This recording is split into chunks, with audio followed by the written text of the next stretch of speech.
What's up, everybody? Start racing again. Sorry for the darkness. I'm walking back to the garage.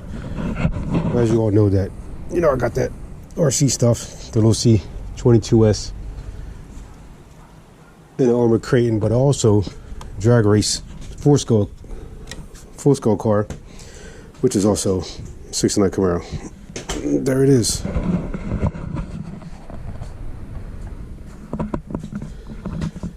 '69 Camaro. Had it for a while, a long time, and just kept doing, more and more to it. It was originally a street car. Then I actually made it actually turned it into a strictly drag car. Like I said, it has a 496 big block Chevy in it. Dominator 1050 carb in it. I actually got the motor block out of a, if I'm not mistaken, if I remember right, an 88, somewhere around there, Suburban. Had the engine sitting in it, 454 engine. The only reason why I got the Suburban at the time, just, I drove around for 3 months.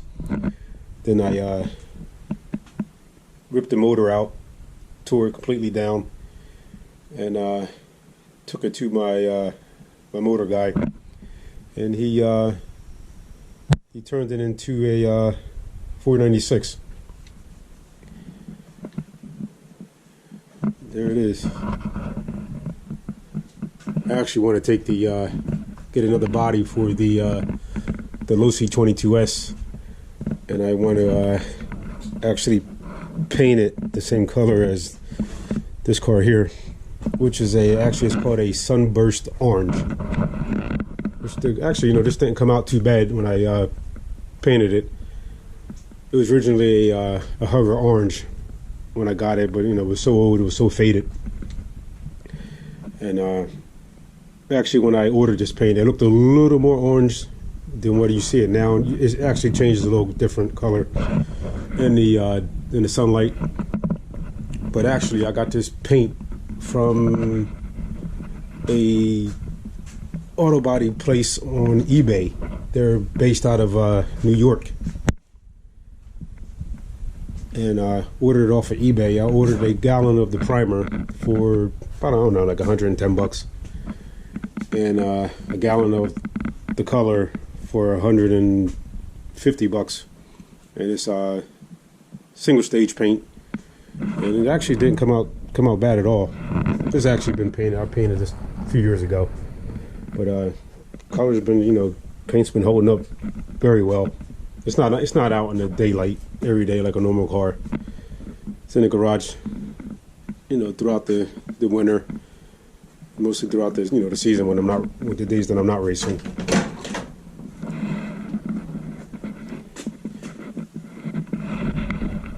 Not too much light in here, but guys can probably see what's all about inside of here. I'll get some better lighting in the garage. Been saying that for a while, just haven't got around to actually doing it.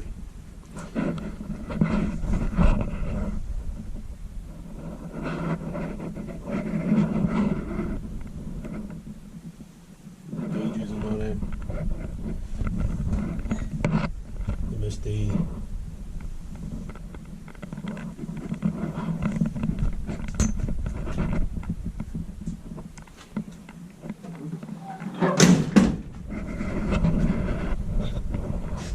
little tires on it.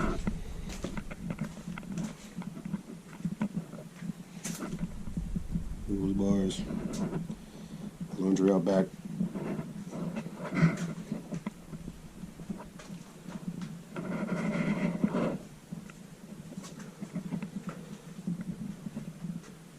Hood's on top. And actually, most of the car is the original metal. Fenders are original. The cow's original. Roof, all that is original. Quarters original. And back here is original back glass, original front glass. One thing that's fiberglass is the deck lid, the battery, fuel pump, filter, and fuel cell back here. Of course, the hood's fiberglass. Of course, the scoop is fiberglass, and the front, both doors are fiberglass.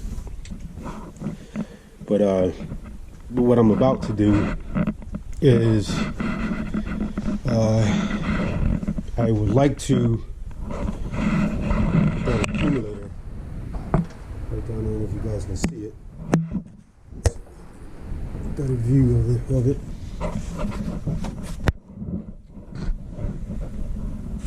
The accumulator, it's hard to see it right now, bad lighting. Actually sits right there. Here's some lighting over here. Let's see. You guys can see it. No? Yeah, it's right there.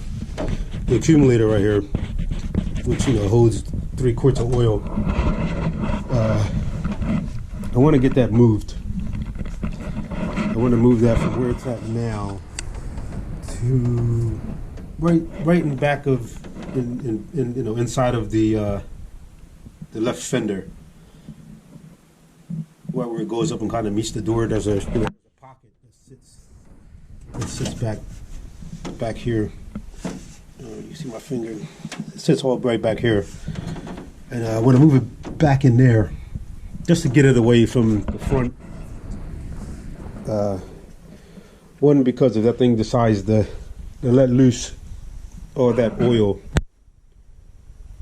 would be all front tires. At least if it's hopefully it's behind the front tires. Most of it would be going towards the back, and you could hit it still hit the back tires, but at least if it don't hit the front tires, I'll still be able to steer and brake, hit the brakes, stop this thing. But hopefully, it doesn't even, never bothers me for that, that reason. It hasn't. It's been up here for, about a couple years. But another reason why I would like to move it is because I actually just recently got a hold of a whole front fiberglass clip, all one piece fender, front nose, all the way around to the other fender. So it's all one piece. That's all the way around, and hopefully I can move some stuff, move that accumulator, move my transmission cooler and fan back underneath the underneath what would be the trunk, underneath the trunk. Do that. It's hard to see once again. It would be back underneath where the fuel cell sits. Try to get that back there.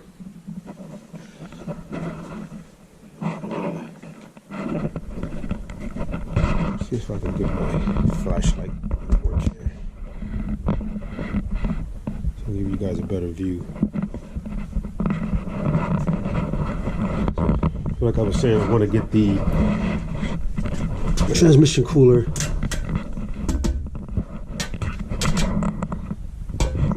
See, up underneath the what would be the underneath where the fuel cell sits. That's another reason, for safety also, is just in case that thing decides to want to leak. All that, if I move it back there, all the transmission fluid would be, back behind actually the rear tires. So if that decides to leak, I ain't running through no transmission fluid. Very slippery. And same thing for the oil accumulator. Get that moved behind the behind the back tire, the left tire, right, inside the fender pocket.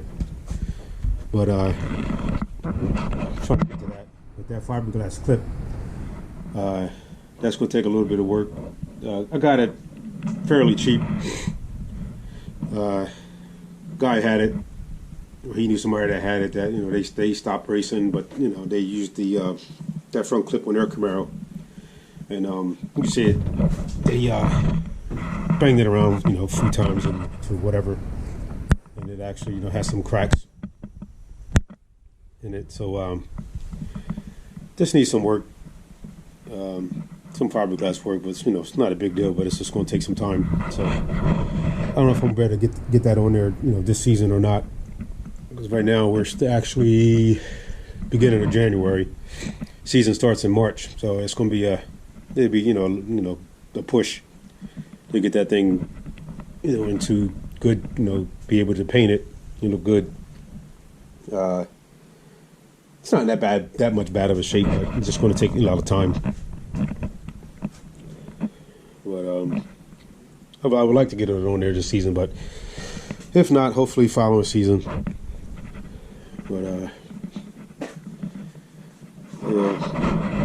because to actually get that front clip on, I'm gonna have to make sure everything's lined up. I'm gonna have to take off this this front clip and line up the fiberglass one.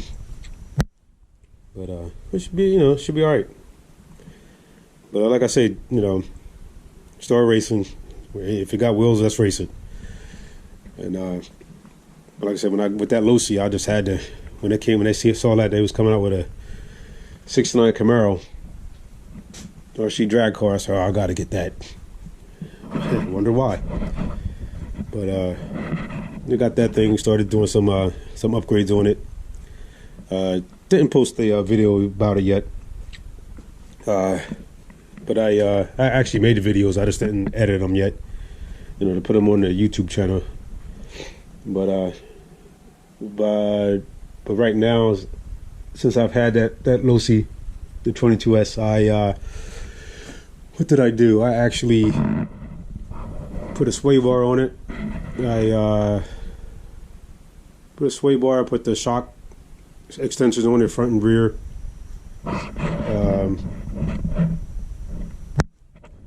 What did I do? Did a bunch of other stuff. Next, I think I'm going to mess with the rear tires on that. Go with some Proline Archer Blues. See how the car reacts. But other than that, I just wanted to give you guys another video of what else I have. And so my YouTube channel, as soon as I start posting it and I create one, it's going to be, of course, Star Racing, RC and stuff. Might change it to that, I don't know. But it's going to have RC stuff on it, with the Losi 22S, with my the Armor Creighton BOX version, I think it's version 5, and have some stuff on there on the same YouTube channel of this car here. Me doing a little work to it as I go, and the first thing would probably be moving that accumulator like I was just talking about, and just making some videos down the track, and just talking to you guys about this car and the RC cars, and like I say, in the track stuff. So as soon as the season comes, I start putting up more videos of this car here. Just journeys and fun times of racing. But I do believe I got to check my chassis sticker over there. I think I might have to get that recertified this season. So I think they start doing it down the track, if I'm not mistaken, the end of February or early March. They have a chassis recert day, or if I can get talk to one of the chassis certifiers, they might be able to come to my house. I was able to do that last season. He was actually coming from the track on the chassis cert day, and he was going to another company, garage that was having about 10 to 15 cars there that needed to be recerted. And he said that on his way from the track to there, since I'm in between that, he would just stop by my house and return my car, and that worked out pretty good. So you have to load the car up, drive there, and sit there and load it back up, and then get it certified, load it back up, and then drive back home. He actually came here, so I didn't have to do all that loading up and all that stuff. I mean, which is it's fine. I mean, get a chance to go to the track. But yeah, this is my garage. There's my dad's old car there, old vet. It's called Potent Stuff. Then that vet there, sorry for the glare, that's the same Corvette as that one. So it was just brown. And then he had that Thunderbird. That was an old tube chassis car. Of course, that was back in the I want to say the late 80s. Yeah, about late 80s, and that car did 8 seconds back then. That actually had the same engine that I have in my car, the 496 Big Block. I can't figure out why my GoPro, the back screen keeps turning off. Still new at this GoPro thing. And then after that, because that car actually flipped over at Aqua Raceway in New Jersey. Yeah, that wasn't a good thing, but that car was just beautiful.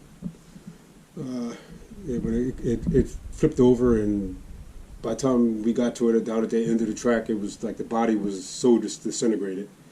There was nothing left of the body, and the chassis and course and all that was left, but the car was just done. It's a shame how quick things can just turn.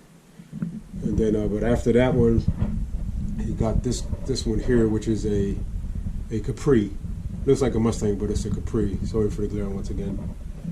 And that was actually the professional drag racers. I don't know if you guys know him, Roy Hill. That was one of his old cars. My dad, got that off of him. That was a bad car right there. But, and then that one right there, that is